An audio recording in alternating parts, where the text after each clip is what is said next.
Miami Heat fans, we're so close to 8,000 subscribers. Make sure that you guys hit that subscribe button, and thank you for all the support. Per Barry Jackson, the Heat want Giannis. Offer is the offer.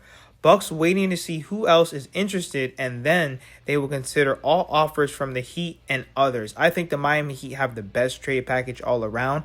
I'm very surprised for Kenny Beachman says he doesn't know if the Miami Heat have a good enough trade package for Giannis, which everyone and their mom, even Bill Simmons, is saying that we're giving up too much. You guys already know how I feel about Kevin Durant and Giannis and Donovan Mitchell, but the biggest thing for me, guys, I am not in favor of gutting this team. Even though I think Kawhi out of everybody would be the best basketball fit, I don't think Cleveland is just going to let Donovan Mitchell just leave. I don't see him leaving Cleveland. Yes, they're going to get swept by the New York Knicks, but once again, it's going to be very difficult, and I think extremely difficult for the Miami Heat to get a guy like Donovan Mitchell, especially how we're 0 for 10 on Donovan Mitchell, Kevin Durant, Giannis, and Kawhi. All of these guys have passed up on the Miami Heat, some of them multiple times.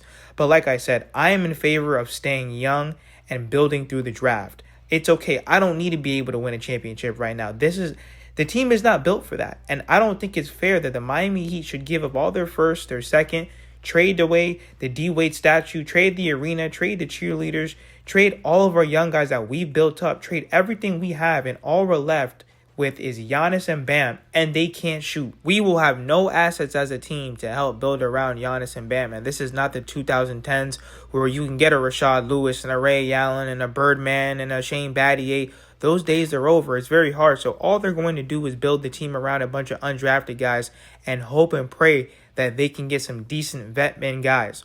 Once again, I would love these guys on my team. Giannis and Kawhi and Kevin Durant, but I am not going to overpay, and I am not going to gut my roster when we have great young talent, and all we have to do is continue to build through the draft. 76ers or Orlando, even though like a Palo thing is interesting. They don't got no picks though. Charlotte got all of their picks and some younger players, but no, that don't feel right. Miami is always going to try to be in the sweepstakes, but I just don't think they got a good enough trade package for them. You know, some people are speculating that the value of Giannis maybe continues to get lower and lower the longer this draws out. So maybe the Miami Heat actually do have a pretty solid package to put together for Giannis if that value keeps dropping. OKC, no. San Antonio, no. There's a lot of Miami Heat fans talking about this trade package. The Miami Heat would receive Giannis. The Bucks would receive Andrew Wiggins, Jaime Jaquez Jr., Kasparis, Nikola Jovic, 2031st, 2032 first-round pick, and a top 3 protected. The biggest thing about this trade is that you keep Khalil Ware and Tyler Hero and the 13th overall pick in this coming draft. Let me know, would you guys do that? How do you guys feel about Andrew Wiggins, Jaime, Kasparis, Jovic? I love Kas.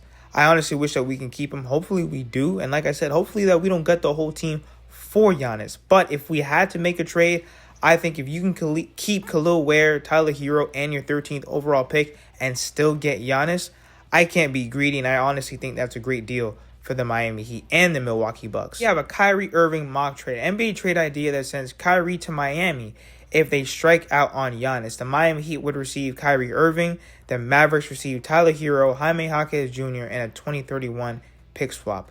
The thing about Kyrie Irving is we haven't seen him play basketball in 2 years. Only God knows what he looks like. And now, don't get me wrong, I still think he's a hooper. I still think he's a baller. Do I see the Miami Heat making this trade? Absolutely not. We already know they had an opportunity to trade for Kyrie a long time ago. And of course, they felt away, including the whole entire NBA, all because he reposted a link. We've already been through that story. But like I said before, I like Kyrie. I think he's a baller, a hooper, but we haven't seen him in a very long time. And I just don't see the Miami Heat making this trade at all. Donovan Mitchell and the Cavs are about to get swept by the New York Knicks. So Donovan Mitchell becomes extension eligible this summer with the Cavaliers. If he declines or decides to wait until free agency in 2027, it could force Cleveland into a predicament. Mitchell would fetch a haul of assets for Cleveland, and the Heat have long rumored to covet him, but they could also instead pivot to a title move like Giannis Antetokounmpo. Either way, a massive moment upcoming this offseason in Cleveland where Mitchell holds all the leverage. Well, first of all, they got a fraudulent guy in James Harden.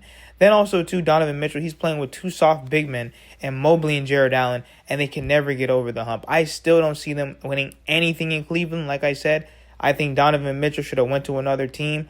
They're soft over there, and I honestly think the Miami Heat, do they have a shot to get him? I don't think so. I think that Cleveland would rather send him out west. That's just me. I don't see Cleveland and Miami making that trade. What on earth would Cleveland want from the Miami Heat? That's just me. Kevin Durant has had multiple chances to come to the Miami Heat, and for some strange reason, every single time he goes to a different team, it gets worse and worse and worse. Sports Illustrated trade idea that says Kevin Durant to the Miami Heat this summer. The Miami Heat would receive Kevin Durant. The Houston Rockets would receive Tyler Hero, Davion Mitchell, Nikola Jovic, and a 2029 first-round pick. Why on earth am I going to overpay for Kevin Durant and continue to give up multiple assets? I swear the Miami Heat are the only team in the NBA that have to gut their roster just to get one guy. It doesn't matter who it is, Giannis, Kevin Durant, Dame. If the Miami Heat are not gutting their roster, if we're not giving up all our young talent and all our picks, it's a shame how none of these teams want to ever make a deal unless we're giving up everything. When we want to make a trade, the first thing they say is, well, we want Bam, Jovic, we want Tyler Hero, we want Eric Spoelstra, the cheerleaders, Pat Riley, we want everything. Why can't we just make a fair trade on our side for once? But like I said, I am not overpaying for Kevin Durant. Several executives believe Kawhi Leonard and Giannis are neck and neck on the trade market if Leonard becomes available. I think Kawhi Leonard is the best basketball fit for the Miami Heat. I want to see a starting lineup of Kasparis, Tyler Hero, Kawhi, Bam, Ware. You have athleticism, size, shooting. And once again, I understand Kawhi has a lot of injury concerns, and so does Giannis. But I think you can definitely get Kawhi on a cheaper deal than gutting the entire roster for Giannis.